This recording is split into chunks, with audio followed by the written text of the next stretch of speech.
Bismillahirrahmanirrahim. Assalamualaikum warahmatullahi wabarakatuh. Kembali lagi bersama saya Regi Rohmansyah di channel YouTube TR Channel Creator. Baik, di sini dalam video ini saya akan membahas mengenai bimbingan konseling. Ya, teorinya seperti biasa kita akan membahas masalah bahayanya malas. Oke, maka dari itu jangan lupa kalian terus tonton sampai akhir agar kalian lebih paham dan bagaimana sih cara agar kita tuh terhindar dari malas. Karena malas di sini bisa membuat diri kita itu kesulitan ya mengejar sebuah masa depan atau mengejar sebuah cita-cita, terutama cita-cita yang diinginkan ya. Karena malas ini sangat bahaya sekali ya. Karena sifat malas ini akan terus-menerus apabila kita lakukan, apabila kita kerjakan, maka sifat malas ini akan terus-menerus menghantui kita dan bahkan akan terhambat cita-cita yang akan kita inginkan.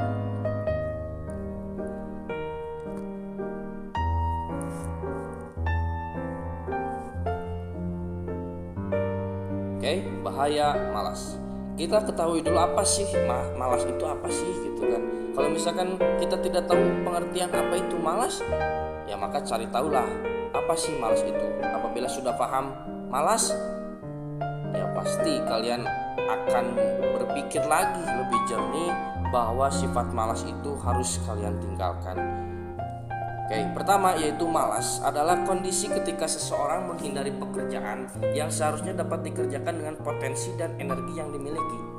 Artinya, seseorang apabila sudah terjerumus dengan sifat malas, maka setiap ada pekerjaan yang harusnya kita kerjakan malah kita hindari.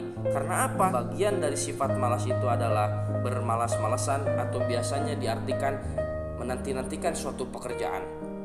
Ya, nah ini biasanya energi seseorang itu tergantung pada dirinya. Bagaimana dia ingin mencapai sebuah cita-cita kalau kitanya bermalas-malasan. Apalagi tidak memiliki cita-cita, otomatis tidak ada tujuan yang akan kita raih. Kedua, malas sering dikaitkan dengan dua perilaku. Yang pertama yaitu prokrastinasi atau menunda-nunda, dan idleness atau berdiam diri tanpa melakukan apa-apa. Nah ini jadi ada dua bagian ya.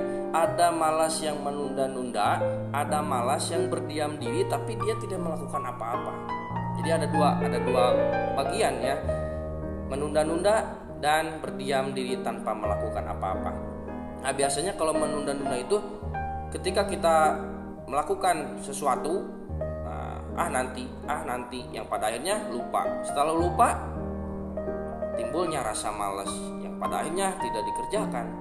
Yang kedua berdiam diri tanpa melakukan sesuatu, diam saja tidak ada tujuan apa-apa. Itu malas kedua ya, yang harusnya kita kerjakan, harusnya kita banyak beraktivitas tapi malah kita berdiam diri. Contohnya misalkan kita hanya niat saja, niat saya ingin menjadi cita-cita menjadi seorang dokter atau guru, tapi kitanya diam saja gitu, tidak melakukan prosesnya gitu. Proses menjadi guru itu harus seperti apa, proses menjadi dokter itu harus seperti apa. Nah kita harus mengetahui malas yang seperti apa, kita termasuk malas yang mana gitu. Tapi saya harap bahwa sifat malas itu harus kalian tinggalkan, harus kita tinggalkan agar kita tidak terjerumus ke hal-hal yang negatif.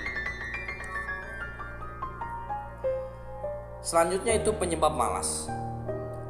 Nah, ada beberapa hal bahwa tadi kita sudah membahas mengenai materi apa itu malas. Sekarang kita harus mengetahui penyebab malas. Pasti ada ya, pasti ada penyebab malas. Pertama yaitu merusak masa depan. Kenapa merusak masa depan? Jelas. Artinya apabila kita ingin melakukan suatu pekerjaan atau apabila ingin mengejar suatu cita-cita, tapi malah kitanya malah bermalas-malasan, apakah masa depan kita itu akan cerah atau tidak? Gitu ya, akan cerah atau tidak? Apakah seorang ingin mengejar sebuah cita-cita itu bermalas-malasan? Tidak, justru kita harus rajin. Karena di dalam dunia pekerjaan, apabila kita bermalas-malasan, maka di dalam suatu pekerjaan pun itu akan berpengaruh kinerja kita nantinya. Maka dari itu jangan dibiasakan untuk bermalas-malasan, harus tetap semangat untuk meraih cita-cita yang kalian inginkan, yang kita inginkan. Kedua, kesulitan untuk menggapai cita-cita. Ini jelas ya, ini adalah penyebab kesulitannya. Kenapa? Kita punya cita-cita tapi kitanya bermalas-malasan. Karena mengejar sebuah cita-cita itu prosesnya banyak sekali ya. Tanpa proses maka kita tidak akan menggapai sebuah cita-cita itu. Masa tiba-tiba ketika lahir dari bayi ya, dari bayi tiba-tiba langsung dapat cita-cita, tiba-tiba jadi dokter, kan wallahu a'lam ya. Jarang, itu nggak mungkin itu. Bisa saja kan, banyak ya, yaitu takdir Allah ya.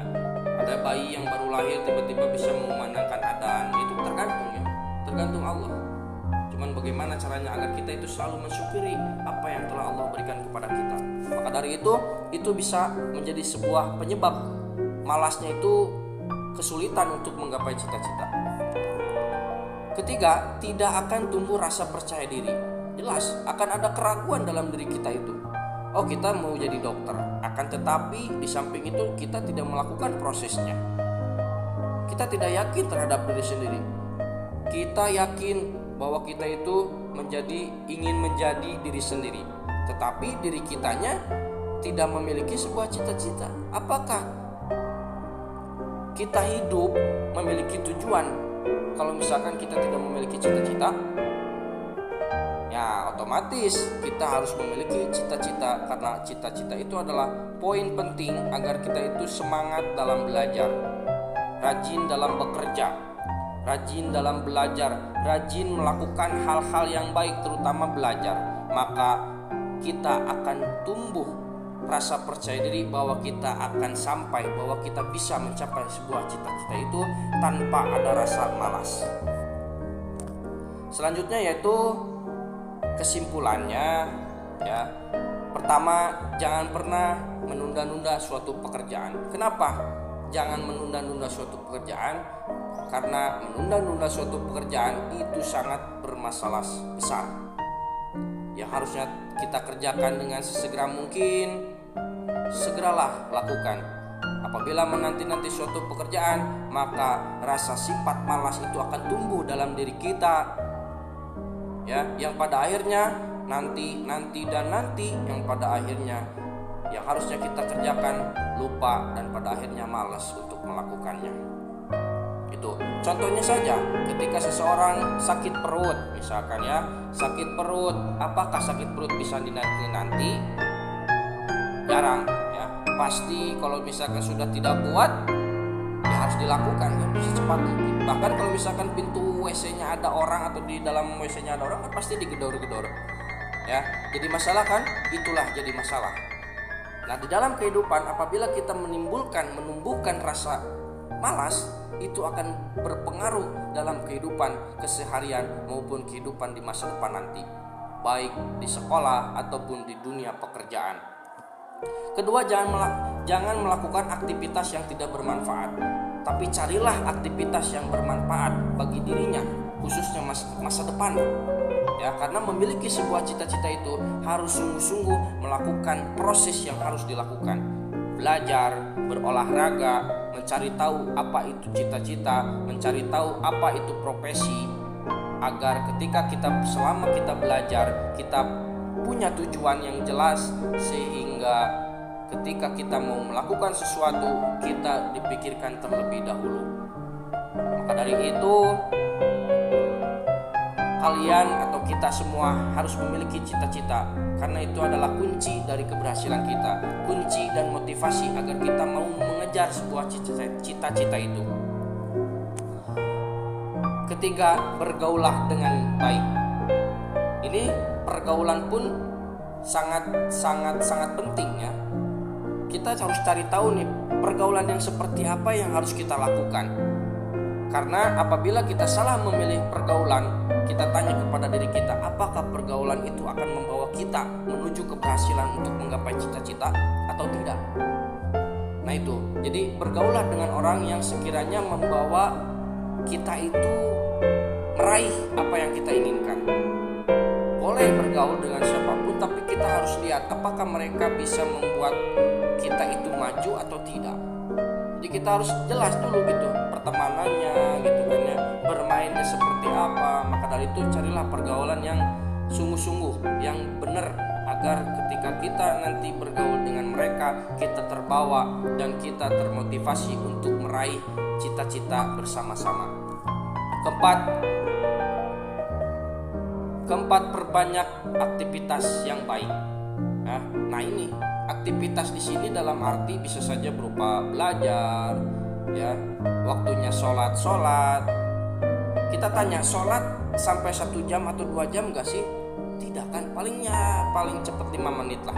Sedangkan bermain itu bisa sampai berjam-jam, sampai lupa waktu gitu, sampai lupa waktu sehingga yang harusnya kita lakukan malah dinanti-nanti, yang pada akhirnya malas. Nah itu yang sangat berbahaya. Kelima, belajar dengan sungguh-sungguh. Kita mau meraih cita-cita tapi kitanya bermalas-malasan untuk belajar. Apakah sosok seorang dokter harus bermalas-malasan? Apakah sosok menjadi seorang guru bermalas-malasan? Tidak. Jadi guru harus rajin, jadi dokter harus rajin, harus pinter, harus cerdas. Kenapa? Karena suatu saat nanti apabila kita membiasakan diri untuk bermalas-malasan, terutama menanti-nantikan suatu pekerjaan, maka ketika kita nanti mencapai cita-cita itu, tapi karena kitanya membiasakan diri menanti-nantikan suatu pekerjaan, itu menjadi sebuah permasalahan di dalam dunia pekerjaan. Bisa saja kalian dipecat, bisa saja kita dipecat, ya, karena kerja kita